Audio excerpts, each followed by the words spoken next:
Yo, what's up, guys? Day 145 of Road to 345. You guys already know the deal. You guys miss me? Yes, I did not post yesterday. So just from the last post to now, I've just been kind of reflecting back on how I've been feeling for the past past 2 weeks or so, I guess. And I thought it would probably be best to do a deload week. Now, it's not gonna quite be like a full deload week. I'll explain it. So obviously I didn't lift that Wednesday because I was feeling that off. So took Wednesday off. Thursday comes. Completely take Thursday off too. I went to the batting cages with with some really good friends, and we were going, I was just working on the cut swing. And after I did that, I was debating on going to go do sprints because I felt pretty good. Like, I essentially warmed up. But I said no, I'm just gonna call it.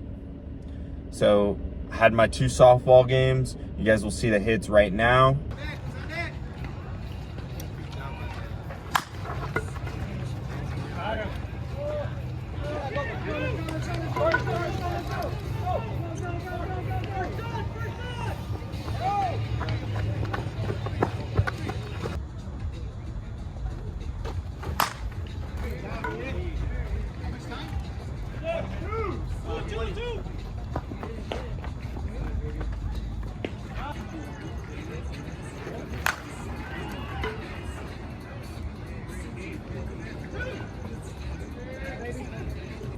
Had quite a few hits,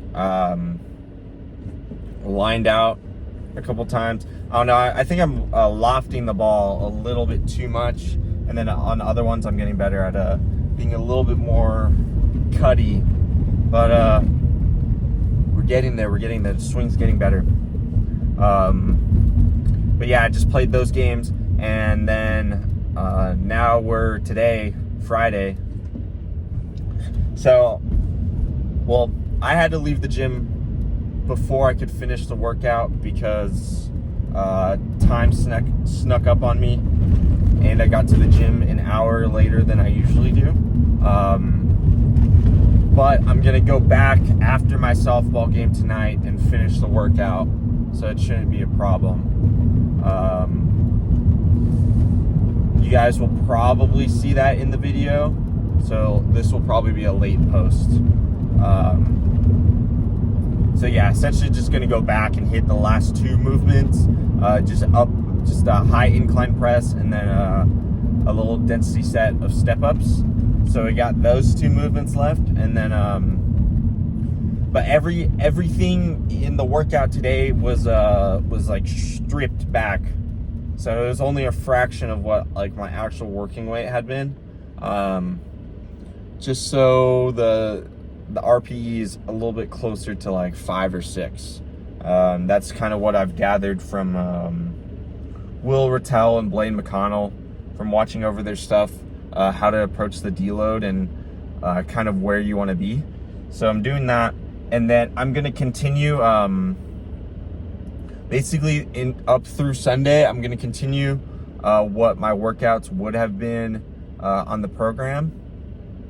So like, I think I'm going to skip sprints. Or actually, no, I'm going to double up with sprints and the upper body session. Those are going to be on the same day, probably on Sunday. And then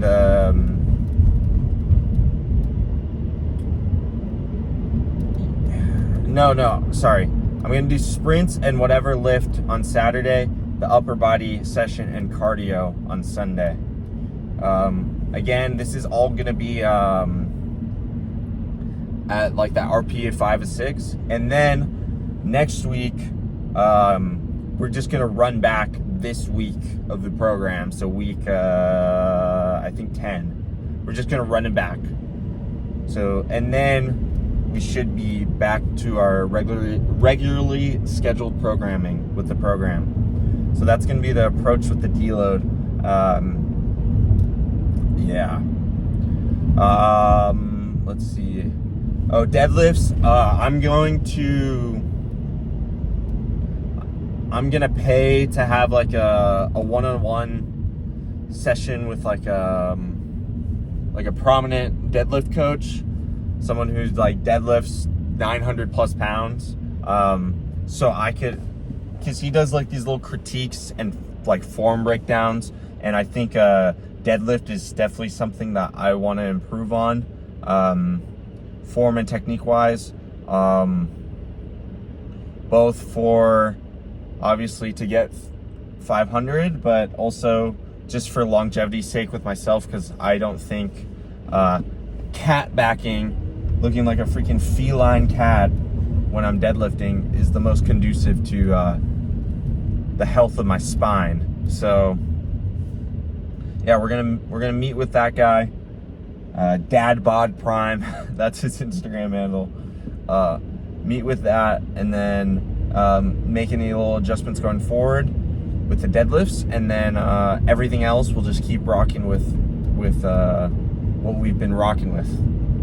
Not too much else to change with the squats and the squats and the bench. I feel like I'm a little bit more familiar with those movements, and making the adjustments and finding the correct feels is a lot easier compared to the deadlift for me.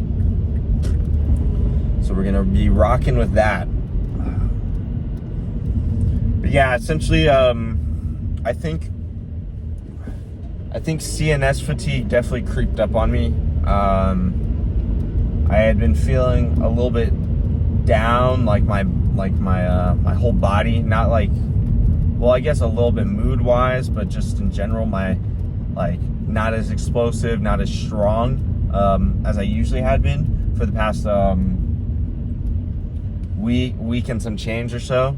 So that was probably a sign to take the deload week then, but it's fine. We live and learn. I'm happy that I have this experience and I caught it.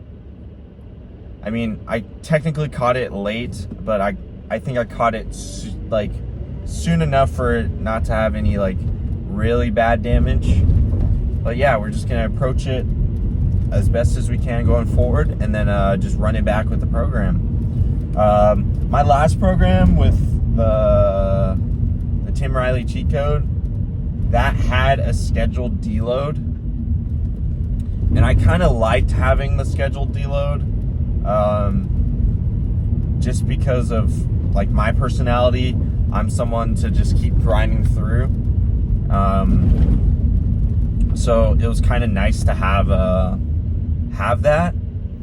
And then in Haas, you don't really have the freedom, like you have the freedom to deload whenever you'd like there's no prescribed deload.